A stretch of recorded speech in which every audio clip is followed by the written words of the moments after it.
চা গরম। আম্মা, আব্বা হনো আসে নাই? না, দেখলে সে কখন বেরিয়েছে, সন্ধে আসছে, লোকটা গেল কই? হেডমাস্টার মানুষ, তার কত কাম, তার উপর গ্রামের লোকজন তার কাছে বুদ্ধি পরামর্শ করতে আসে। ওই যে আব্বা এসে পড়ছে।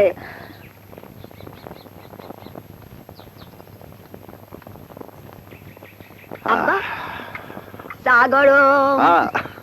রাতে তরকারি চুলাই, আমি যাই। পুইরা গেলে খবর আছে। দেখেছ, তোমার এত দেরি হলো কেন আসতে? আর ওই স্কুলের জন্য কিছু ছাত্রছাত্রী জোগাড় করতে গিয়েছিলাম। পেলে কয়েকজন? হ্যাঁ, দু একজন পাওয়া গেছে, বললো কাল থেকে আসবে। তুমি চা খাও, আমি দেখছি আচ্ছা। রাতের খাবারে কি করছে সে।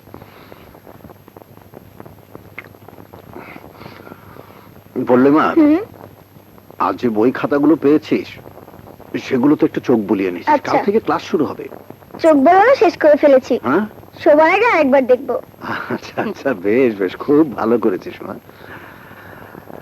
আচ্ছা রোকেয়া, আমি অনেক দিন থেকে ভাবছিলাম রাতের এই সময়টা আমি অবসর বসে থাকি, যদি আমার স্কুলে একটা নাইট শিফট চালু করা যায়। বাহ, খুব ভালো কথা।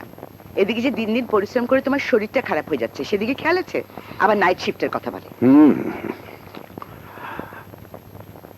তাহলে একটা কাজ করা যায়। কি? রাতে খাবারের পর আমি তোমাকে লেখাপড়া শেখাবো। তোমার কি মাথা খারাপ হয়ে গেছে? একদম ঠিক আব্বা, এটা খুব ভালো বুদ্ধি হয়েছে। শুধু রোকেয়াকে না, সাথে সাথে তোকেও পড়াবো। আব্বা, এর মধ্যে আমায় টানেন কেন? আমি তো কাজের মাইয়া, আমি লেখাপড়া শিখে কি করুম? তুই থাম। তোকে কখনো কাজের মেয়ের মতো দেখেছি? তুই তো আমাদের পল্লিমার মতো। যা বললাম কাল থেকে তাই হবে, কি রাজি? তোমার কথার বাইরে যাইনি কোনোদিন, যাবো না। কিন্তু এখন লেখাপড়া করে হবেটা কি? এখন তার কোনো পাস টাস দেওয়া যাবে না। কেন? অবশ্যই যাবে। আরে বোর্ডের অনুমতি নিয়ে প্রাইভেট পরীক্ষা দিতে পারবে। তাহলে তো খুব ভালো, আগে বিয়া পাস দিমু, তারপর ম্যাট্রিক পাস দিমু। আরে বোকা, আগে ম্যাট্রিক তারপর বিয়ে। ওই এই না, না না, এটা না। আচ্ছা শোনো, আমি সত্যি এই বয়সে আবার লেখাপড়া করতে পারবো? কেন পারবে না? জ্ঞান অর্জনের কোনো সময়সীমা নেই। জীবনের শেষ দিন পর্যন্ত লেখাপড়া করে জ্ঞান অর্জন করা যায়, আর আমার বিশ্বাস তুমি পারবে। ছোটবেলায় মা মারা গেলেন, বাবা আবার বিয়ে করলো, কিন্তু সৎমার সাথে মিল হলো না, সংসারে অশান্তি।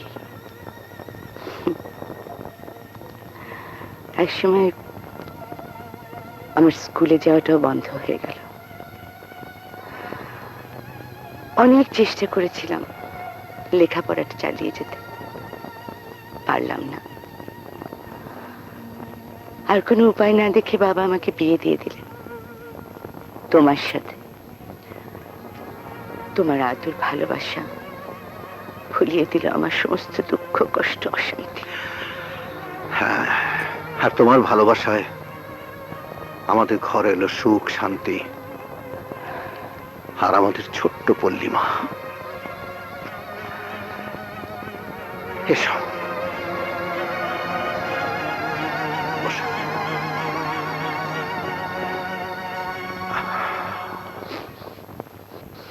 অনেক রাত হয়েছে, চলো শুয়ে পড়ি, কাল সকালে আবার স্কুলে যেতে হবে।